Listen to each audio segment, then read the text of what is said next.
Hello everyone, कैसे हैं आप सब। आई होप आप सब अच्छे होंगे। मैं भी अच्छी हूँ। स्वागत है आपका मेरे चैनल में। तो जैसा कि मैंने आपको बताया था कि मैंने खुद को 30 डेज़ का चैलेंज दिया है और उसका है आज डे 3। तो आज मैं कोई भी मॉर्निंग ब्लॉग लेकर नहीं आई हूँ, a day in my life ऐसा कुछ भी नहीं लाई हूँ। आज मैं लेकर आई हूँ एक टॉपिक, और वो टॉपिक है हाउसवाइफ। और आज हम सिर्फ उसी पे बात करने वाले हैं। तो बने रहिए मेरे साथ आगे और देखते हैं क्या बात होती है।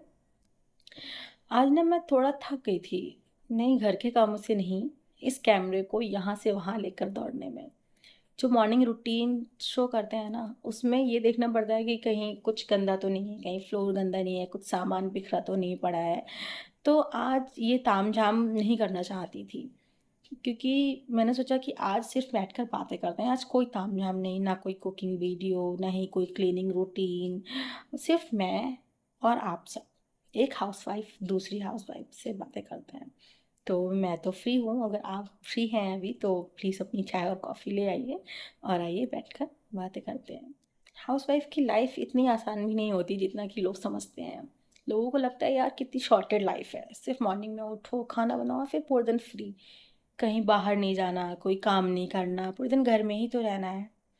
पर अगर हमारी तरफ से देखें या हमारी तरह से सोचा जाए तो हमें पता चलेगा कि हाउसवाइफ की लाइफ में सिर्फ काम ही काम है, कोई आराम नहीं है। इनफैक्ट हमारे पास तो संडे भी नहीं है। अगर हम कहें ना कि आज संडे है, आज कोई काम नहीं करते हैं, आज हम खाना नहीं बनाते, तो क्या चलेगा? नहीं ना। क्योंकि हमारे पास कोई संडे नहीं है, हमारे पास कोई लीव नहीं है। अगर हम कभी सोचे भी ना कि आज हम ये काम नहीं करते, लेकिन फिर भी हो नहीं पाता, क्योंकि हम लोगों के अंदर काम करने की ऐसी, कहते हैं कि आदत पड़ गई है ना, कि हम कोई भी काम छोड़कर रेस्ट नहीं कर सकते हैं। जब तक हमारे सारे काम फिनिश नहीं हो जाते हमें रेस्ट नहीं कर मिलता है। तो फिर चाहे वो बच्चों से रिलेटेड हो, उनकी स्टडी से रिलेटेड हो, उनके वर्क से रिलेटेड हो, जो भी हो, जब तक सारे काम फ्री नहीं हो जाते हम रेस्ट नहीं कर सकते। और कभी बैठते भी हैं ना, कि अगर सिंक में बर्तन पड़े हुए हैं और हम बैठ जाते हैं कि चलो हम थोड़ा रेस्ट कर लेते हैं, तो ऐसा लगता है कि जैसे वो बर्तन हमें घूर रहे हैं कि आओ और मुझे वॉश करो। तो अगर हम बात करें कि हाउसवाइफ की लाइफ में संडे या कोई लीव, तो कुछ नहीं होता। इनफैक्ट आपको भी ऐसा कई बार सुनने को मिला होगा ना, कि घर में ही तो रहती हो, क्या करती हो, सिर्फ खाना ही तो बनाना है, और क्या करना है।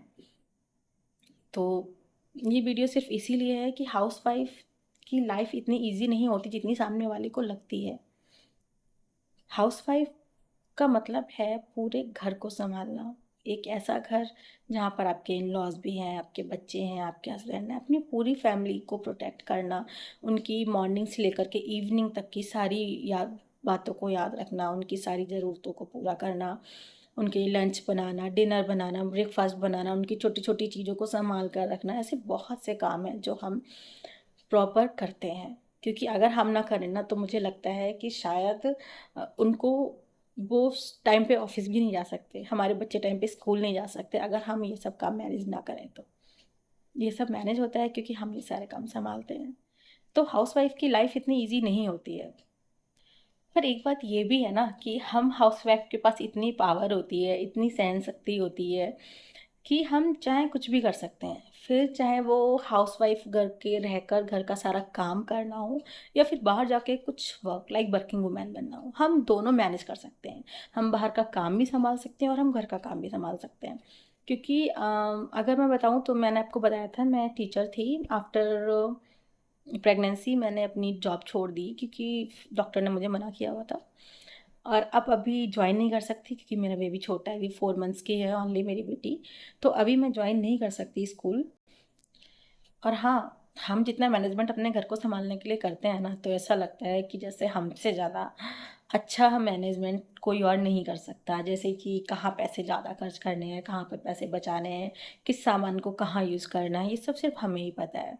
तो हमसे ज़्यादा मैनेज करने वाला तो और कोई नहीं होगा। वैसे काम अपनी जगह है, पर इस लाइफ के अपने ही एक अलग मज़े हैं। जैसे दोपहर में वो 1 घंटा जब हमारा पूरा घर शांत होता है और हमारे सारे काम ख़त्म हो चुके होते हैं, उस समय अपना कोई फेवरेट शो देखना, या फिर 1 या फिर 1 घंटे के लिए थोड़ा सा आराम करना, उसकी बात ही कुछ और है। वहाँ पर जो सुकून मिलता है ना, वो शायद वर्किंग वुमेन को नहीं मिल सकता, क्योंकि वहाँ पर 1 आवर का रेस्ट नहीं मिलना है। हम हाउसवाइफ्स घर के काम भी संभाल सकते हैं और बाहर के, और प्रॉपर तरीके से। ऐसा बहुत सी वुमेन्स हैं ऐसी जो हाउसवाइफ्स भी हैं और वर्किंग वुमेन भी हैं और अपने सारे काम अच्छे से करती हैं। तो अगर देखा जाए तो हम हाउसवाइफ्स के पास बहुत पावर है। अगर हम करना चाहें तो हम बहुत कुछ कर सकते हैं। शायद यही मोटिवेशन मुझे यहाँ यूट्यूब तक लेकर आया कि मैंने सोचा कि चलो जॉब छूटी है, इट्स ओके, मैं घर पे रहकर कुछ ट्राई करती हूँ, खुद को मोटिवेट करती हूँ, आपको भी मोटिवेट करना चाहती हूँ। अगर आपको लगता है कि मैं थोड़ा सा भी अच्छा कर रही हूँ या थोड़ा सा भी मैं ग्रो कर सकती हूँ, तो प्लीज़ मेरा सपोर्ट कीजिएगा। और आप सब भी अपनी जो राय है वो मुझे कमेंट में बताइएगा कि हाउसवाइफ को लेकर के क्या राय है आपकी। क्या लगता है आपको, घर में रहना ही सिर्फ काम है, या घर के काम करना ही हाउसवाइफ्स की पहचान है? नहीं, ऐसा बिल्कुल भी नहीं है। सिर्फ घर के काम करना हाउसवाइफ की पहचान नहीं है। अपनी पहचान बनाने के लिए आपको खुद आगे आना पड़ेगा, फिर चाहे वो आप घर के काम करके बनाएं या फिर कहीं बाहर जाकर बनाएं। पहचान बनानी है तो थोड़ा स्ट्रगल तो करना पड़ेगा लाइफ में। ये वीडियो बनाने का मकसद सिर्फ मेरा इतना ही था कि कभी कभी ना हमें खुद को भी थोड़ा टाइम देना चाहिए। तो अगर कभी आपने आलस में खिचड़ी बना दी या फिर आपका घर थोड़ा सा बिखरा हुआ पड़ा है और आप बैठकर आराम से एक कप चाय पी रहे हैं, तो बेशक पीजिए, क्योंकि हम इंसान हैं, रोबोट नहीं। अगर हमें थोड़ा सा रिचार्ज होना है या थोड़ा सा अपनी बॉडी को रिलैक्स देना है, तो 1 आवर या हाफ आवर हमें अपने लिए निकालना होगा। तो आप कमेंट में बताइएगा कि जब आप थक जाती हैं तो खुद को रिचार्ज करने के लिए क्या करती हैं, क्योंकि मैं तो खुद को रिचार्ज करने के लिए चाय बनाकर पीती हूँ। और चाय पीते ही मुझे ऐसा लगता है कि जैसे मेरी सारी थकान मिट गई है। तो अब आप बताइएगा कि आप खुद को रिचार्ज करने के लिए क्या करती हैं। बाकी अगर आपको ये सीधी सादी बातचीत अच्छी लगी हो, मेरी वीडियो थोड़ी सी भी अच्छी लग रही हो, या फिर आप दोबारा मुझसे बात करना चाहते हैं, तो प्लीज़ मेरी वीडियो को लाइक कीजिएगा, सब्सक्राइब कीजिएगा और मुझे कमेंट में बताइएगा कि नेक्स्ट वीडियो में किस टॉपिक पर लेकर आऊँ। Thank you for watching. मिलते हैं अगली ब्लॉग में।